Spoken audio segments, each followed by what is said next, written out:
آپ کو علاقے کا امیر ترین انسان بنا دے گا؟ ہرگز نہیں۔ بیانے یہی چیز اللہ تو اس سے بھی بڑھ کر کے کئیوں کروڑوں گنا اس سے بڑھ کر کے ہے۔ اللہ بھی تو یہی کر رہا ہے نا کہ ساری یہ چیزیں حلال ہیں، یہ چیزیں حرام ہیں، یہ چیزیں تمہارے لیے فائدہ مند ہیں، یہ چیزیں تمہارے لیے نقصان دہ ہیں، ان چیزوں کو لے کر کے آؤ گے جنت تمہارے لیے ہے۔ دنیا کے سب سے امیر ترین انسان تم کہلاؤ گے، ہم جانتے ہیں، لیکن اس کے باوجود فائدہ مند چیزوں کو بالائے طاق رکھ کر کے ان چیزوں کو اٹھاتے جو چیز ہمارے حق میں مضر ہے۔ سارا رزلٹ اوپن، ساری چیزیں اوپن، اب غلطی کس کی؟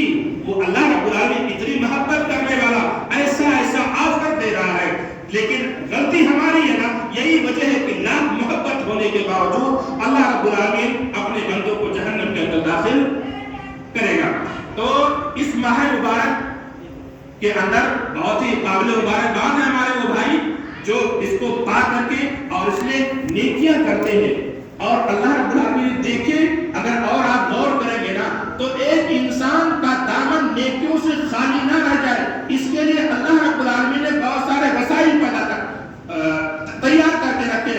شیطان کو قید کر دیا، وہ شیطان جو انسان کو بہلاتا ہے، اللہ رب العالمین نے شیطان کو قید کر دیا ہے۔ اللہ رب العالمین نے جنت کے سارے دروازوں کو کھول دیا، جہنم کے سارے دروازوں کو اللہ رب العالمین نے بند کر دیا۔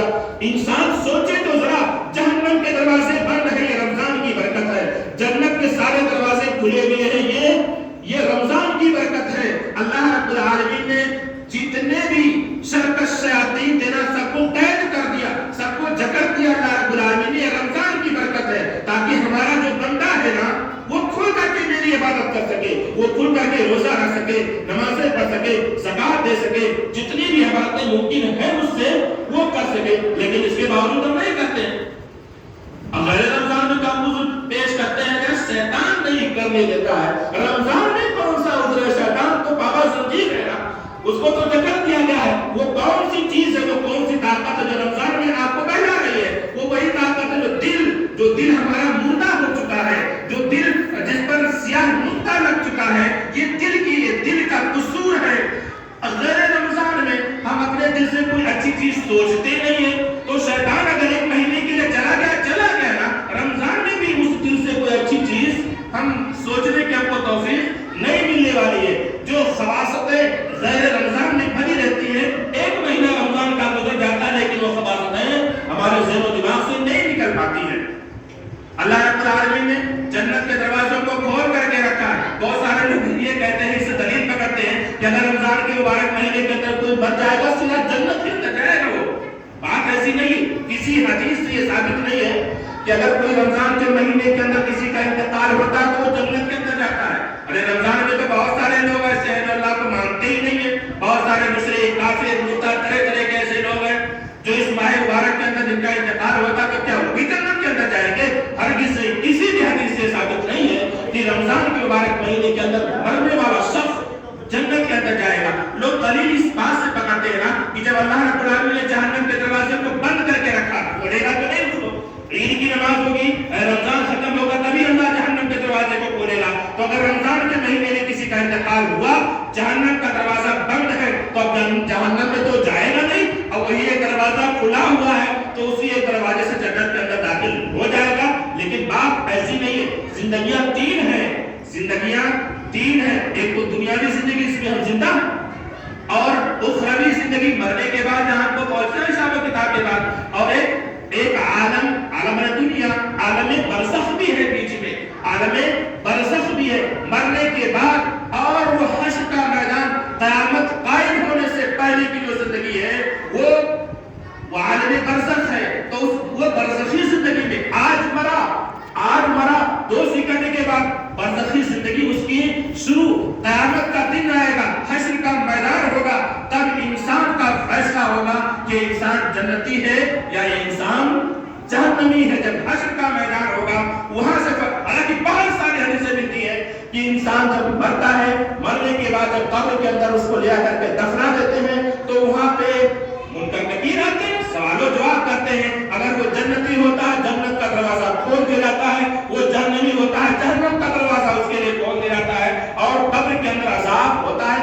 حدیث بالکل صحیح ہے، بالکل واضح ہے، لیکن وہ حتمی جنتی اور جہنمی کا فیصلہ وہاں پہ نہیں ہوتا. وہ حشر کا میدان جب ہوگا نا، بہت سارے حدیثیں، ہزاروں کی تعداد میں حدیثیں ملے گی آپ کو کہ حشر کا میدان ہوگا اور وہاں پہ جو پلسرات قائم ہوگا، میزان ہوگا، نیکی تولی جائے گی، بدی تولی جائے گی، نیکیاں تولی جائیں گی، برائیاں تولی جائیں گی. آپ کو پلسرات سے گزارا جائے گا. جو آدمی برا ہوگا جہنمی ہوگا، پلسرات سے ٹپکے گا، سیدھا جہنم کے اندر داخل ہوگا. لیکن جو انسان جنتی ہوگا وہ پلسرات کا راستہ ہوگا نا، اس پل کو عبور کرتے ہوئے جنت کے اندر جا کر کے پہنچ جائے گا. حوض کوثر میں ہوگا وہیں پہ. یہ بات میں سمجھا دوں. ابھی آپ خطبے کے اندر میں نے بتایا ہے کہ حوض کوثر میزان، اگر اللہ کے نبی صلی اللہ علیہ وسلم کو ایک حوض دیا جائے گا، اس کا نام حوض کوثر ہوگا. اللہ کے نبی صلی اللہ علیہ وسلم کے حوض کا نام حوض کوثر ہوگا. میزان ہوگا جہاں پہ نیکی اور بدی تولی جائے گی، اور پل صراط بھی ہوگا جہاں سے لوگ ٹپک ٹپک کر کے جہنم کے اندر گریں گے. تو پہلے ہوگا کیا؟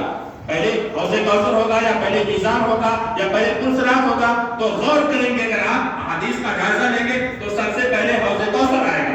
سب سے پہلے حوض کوثر آئے گا، اس کے بعد میں میزان آئے گا، اس کے بعد میں دوزخ آئے گی، اس کے بعد میں جنت ملے گا.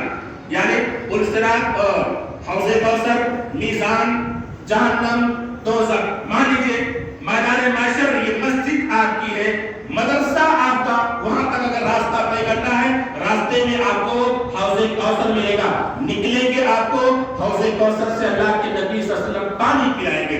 آگے بڑھیں گے، میزان ہوگا جہاں پہ نیکی اور بدی تولی جائے گی. اور آگے بڑھیں گے، جہنم آئے گا اور جہنم کے اوپر ایک پل بنا ہوگا جو جس کا نام پل صراط رکھا جاتا ہے. وہاں سے آپ کو گزر کر کے اس پار جانا ہے. جو جہنمی ہوگا وہ جہنم کے اوپر ہی پل بنا ہوگا، جو جہنمی ہوگا اسی پل سے ٹپکے گا، سیدھا جہنم میں جا کے گرے گا.